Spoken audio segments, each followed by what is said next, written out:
Dr. Heidi, I hate public speaking. I don't want to do public speaking. Public speaking is so hard. I don't even want to take the class. Why do we have to take the class? Am I ever going to give a speech? Well, the truth is, if you've listened to chapters 1 and 2, the chances are likely that you will have to give a speech at some point in your life. Let's talk about managing speech anxiety.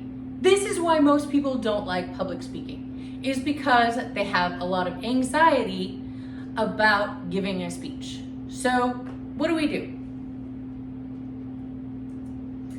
Well, according to the Pocket Guide to Public Speaking, which is the presentational aid I'm using here, public speaking anxiety, or PSA, is the fear or anxiety associated with actual or anticipated communication to the audience from the speaker. Identifying what makes you anxious can help you lessen your fears. A lack of positive experience is what makes us not want to give speeches. Speech anxiety can be caused, of course, by the lack of exposure to public speaking, unpleasant public speaking experiences, or any number of things that might make you fear being in front of an audience. Thankfully, if you gain experience, you can overcome the anxiety. Public speaking requires a different feeling than any other thing that you will do. The common causes of speech anxiety is feeling alone, feeling sensitive about personal idiosyncrasies, or, how you look, how you feel. Will people be looking at certain things on your face? Will they be looking at how much you weigh or the clothes that you wear? Any of those sorts of things. Also, the fear that no one is interested in what you have to say. Everyone is different in many ways when it comes to public speaking anxiety, but nearly everyone experiences nervousness, even professional public speakers. People don't really like to be the center of attention, though some do, and that helps them to be better at public speaking or theater or any acting of any sort. But public speaking is different. Audience behaviors that might increase speaking anxiety is a lack of eye contact, or if they are conversing with their neighbor. We have no idea why they're not making eye contact with us. We have no idea why they're talking to their neighbor. But of course, our brain starts to go, and then we start thinking, what are they talking about? Are they talking about me? Oh my gosh. And that stirs up more anxiety. Self-consciousness can make you feel conspicuous, or in this case, inconspicuous. The audience often notice only what we reveal. Yes, the audience has come to see you give a speech about something they're interested in. They don't want you to fail. They want you to succeed, and they want to learn something from you. I often have students who apologize during their speeches. If you don't draw our attention to it as audience members, we likely won't even notice. So only apologize if it's absolutely necessary. You want to pinpoint the onset of when you start becoming anxious. Anxiety can strike different people at different times. It may cause procrastination of preparing a speech and then poor performance. You want to identify the first onset of nervousness so that you can address it promptly with specific anxiety-reducing techniques. Pre-preparation anxiety. If you experience your anxiety before you start preparing your speech, you have the consequence of reluctance to begin planning, preoccupation with anxiety, missing vital information about the speech, and addressing anxiety early can help with some stress-reducing techniques. Preparation anxiety is when you actually start preparing the speech. This produces a cycle of stress, procrastination, outright avoidance. This happens with a lot of tasks that we don't want to do, but it often happens with people who have public speaking anxiety. When you have preparation anxiety, take short breaks to regain your confidence and maybe meet with a classmate or a friend to practice together. Pre-performance anxiety may occur while rehearsing the speech or can cause you to stop rehearsing. That doesn't help. You can't be prepared if you don't practice. Pre-performance anxiety will allow you to use the anxiety. That sounds counterintuitive, but the truth is, you can use the anxiety to stop time technique, which allows the anxiety to present itself. Then you wait a few minutes, declare time for confidence to step in, and then proceed. You can do this while you're practicing.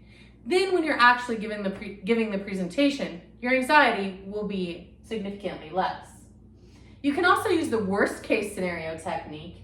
Work backwards from the worst case scenario, imagining what might occur, and then put that worst case scenario into the larger perspective of your life outside of class or outside of the speaking situation.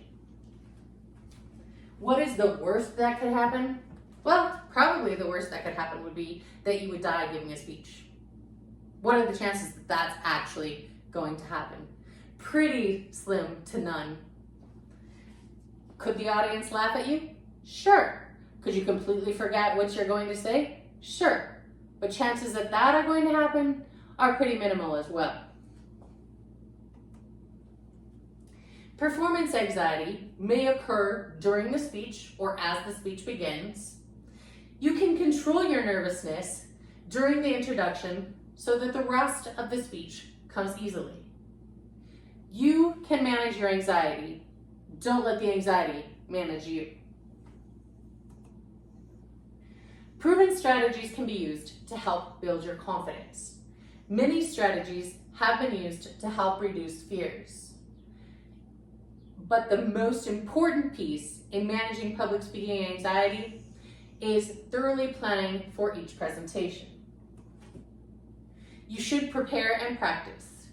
Begin preparing as soon as possible, not the night or hours before the presentation.